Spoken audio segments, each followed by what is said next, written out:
My name is Chioma. I'm the Natural Capital Advisor for Central Western Region.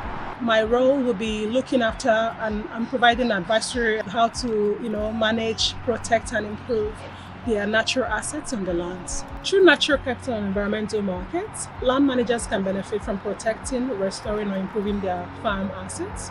And some other benefits also include high quality produce or high performing livestock and products which would attract premiums for them.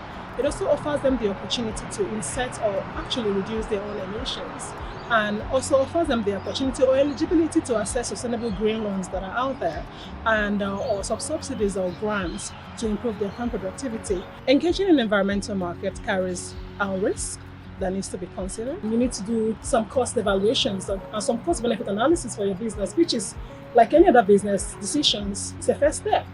And then there's also an opportunity cost. What are you giving up to be able to do this?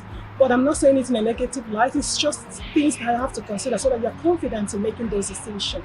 Engaging in environmental markets is not a one-size-fits-all. It's also important to align your decision to engage in the market with your farm plan decisions.